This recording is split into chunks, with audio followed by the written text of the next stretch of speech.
दो case studies हैं आज मेरे पास और बड़ी कॉमन केस स्टडीज़ हैं। एज अ फार्मासिस्ट मैं आपको बताऊं अगर कि वो ऐसी केस स्टडीज़ हैं जो कि हर दूसरे घर में शायद आपने देखा हो कि हो रही हो। ये ना मैंने नोट्स बनाए हुए हैं, ऊपर लिखा भी है केस नंबर 2, केस नंबर 3। ये है, एक है हाइपरटेंशन की ड्रग, एक है एंटीबायोटिक, और ये दोनों वो हैं जो कि हर दूसरे बंदे ने यहाँ पे खाई हुई हैं। ऑलमोस्ट हाइपरटेंशन की तो खाई होगी हर 40+ 50+ बंदे ने, ठीक है। तो केस नंबर 1 पे आते हैं। एक 55 ईयर ओल्ड मैन है जिसको एम्लोडिपिन दी गई है। एम्लोडिपिन एक हाइपरटेंशन की ड्रग है, उसको दी गई है।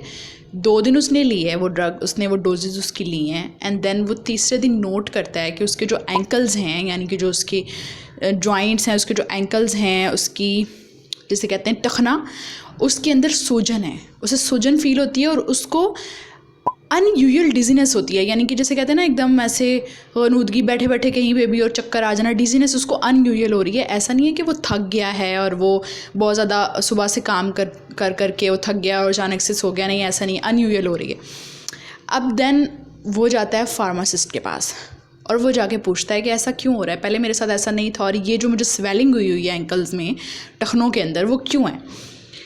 तो फार्मासिस्ट जो है वो जो वहाँ का एरिया है, उस एरिया के जो फार्माकोविजिलेंस सेंटर बने होते हैं हर एरिया में। अब मैं आपको बताऊँ फार्माकोविजिलेंस क्या होती है। फार्माकोविजिलेंस का मतलब है ड्रग सेफ्टी को मेजर करते रहना। कोई भी ड्रग है वो ADR दे सकती है। ADR का मतलब है एडवर्स इफ़ेक्ट्स, यानी कि जिसे हम आम ज़ुबान में साइड इफ़ेक्ट्स कहते हैं। तो कोई भी ड्रग वो दे सकती है। तो ड्रग के जो एडवर्स इफेक्ट होते हैं उनको नोट करने के लिए एंड देन उसकी सेफ्टी, क्योंकि वो मार्केट में निकल चुकी है ड्रग और लोग जो है वो उसको यूज़ कर रहे हैं, तो उसको सेफ़ बनाने के लिए फार्माकोविजिलेंस की एक कमेटी होती है, उसका सेंटर होता है जो कि इस चीज़ को देखता है। खैर, अब यहाँ पे क्योंकि मैं खुद फार्मासिस्ट हूँ और मुझे पता है कि यहाँ पे फार्मासिस्ट का क्या रोल है। फिजिशियन ने तो लिख के दे दी, वो बंदे का BP हाई था और वो फिजिशियन के पास गया, उसने कहा कि भाई तुम एम्लोडिपिन ले लो, ठीक है, उसने उसे लिख के दे दिया। लेकिन अब ये जो साइड इफ़ेक्ट्स आ रहे हैं इनको देखना, इनको कवर करना और इनको रिपोर्ट करना, और इससे भी ज़्यादा ज़रूरी काम जो फार्मासिस्ट का है वो ये है कि वो उस पेशेंट को गाइड करे, उसकी काउंसलिंग करे, उसे समझाए कि अब तुमने क्या करना है। तो फार्मासिस्ट का यहाँ पे क्या रोल है। सबसे पहले तो वो पेशेंट को तसल्ली दे, उसे समझाए कि इट्स ओके, उसे रिलैक्स करे कि कोई बड़ा मसला नहीं है, छोटा सा ऐसे ही है, थोड़ा बहुत, आप फिक्र ना करें, हम देख लेंगे। देन वो उस ADR को फार्माकोविजिलेंस कमेटी या जो भी सेंटर है वहाँ पे जाके उसको रिपोर्ट करे कि ये ड्रग जो है ना, एक 50 साल से ज़्यादा जो एजड आदमी है उसमें ये एडवर्स इफेक्ट पैदा कर रही है। देन वो उस पेशेंट की काउंसलिंग करे और उसे कहे कि अपने फिजिशियन से जाके दोबारा मिलो और उसे कहो कि मुझे कोई और ड्रग प्रिस्क्राइब करो हाइपरटेंशन की, यानी कि हाई ब्लड प्रेशर की, ताकि मैं इस चीज़ से बच सकूँ। बेसिकली ये एक एडवर्स इफेक्ट है जिसको हम कहते हैं, इसको कहा जाता है पेरिफेरल एडिमा। ये एक टर्म है जो कि मेडिसिन के लोगों को ही समझ आ सकती है, तो एक आम आदमी को समझ नहीं आएगी, तो उसे आम जुबान में फार्मासिस्ट को समझाना पड़ेगा, इट्स हिज ड्यूटी, ठीक है। तो ये हमारा केस नंबर 1 हो गया। केस नंबर 2 ना बड़ा कॉमन और बड़ा यूनिक और बड़ा, अब मैंने कहा है कॉमन और यूनिक दोनों, वो इस वजह से, क्योंकि कॉमन इस वजह से है क्योंकि ये मेडिसिन हर घर में यूज़ की जाती है, और यूनिक इस वजह से है क्योंकि जो ADR है वो कम लोगों को हो सकता है। इसका जो एडवर्स इफेक्ट जो मैंने बताना है वो कम लोगों को हो सकता है, लेकिन लोगों को होता है, और अक्सर लोगों को पता भी नहीं होता कि मुझे इस ड्रग की वजह से ही हो रहा है। वो समझते हैं कि ऐसे कैजुअल एलर्जी हो सकती है, वैसे हुई होगी, मौसम की वजह से हो गया, इस वजह से हो गया, मैंने मछली खा ली तो ये हो गया, मैंने ये ड्रिंक पी ली तो ये हो गया, लेकिन बेसिकली उनको उस ड्रग की वजह से होता है। तो इसलिए ये कॉमन भी है और ये यूनिक भी है। एजिथ्रोमाइसिन का है केस नंबर 2, ठीक है। एजिथ्रोमाइसिन का है, एक लड़की है 28 ईयर ओल्ड, उसको 500 mg एजिथ्रोमाइसिन दी गई है थ्रोट इन्फेक्शन के लिए, ठीक है। अब वो थ्रोट इन्फेक्शन के लिए उसको ले लेती है, 2 डोज लेने के बाद ही उसको स्किन पे रैशेस महसूस होते हैं, इरिटेशन महसूस होती है और पूरे जिस्म पे उसको इचिंग महसूस होती है, जिस तरह एक कोई एलर्जी हो गई हो, ठीक है।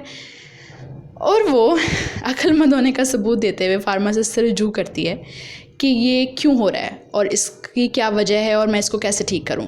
एंड देन यहाँ पे आता है फार्मासिस्ट का रोल, जिस काम के लिए उसने 5 साल पढ़ा है, और वो रोल उसका ये है कि सबसे पहले वो उसे कंसल्ट करे, उससे उसकी हिस्ट्री पूछे, उससे पूछे कि आपको पहले कभी किसी ड्रग से एलर्जी है, और उसकी जो पेशेंट हिस्ट्री जिसे कहते हैं वो ले, और इसके अलावा वो देखे ड्रग की डॉक्यूमेंटेशन को, क्योंकि ड्रग में जो भी उसके ADRs हैं वो उसमें लिखे होंगे, एंड देन उसको पता चल जाएगा कि ये एजिथ्रोमाइसिन की वजह से हो रही है।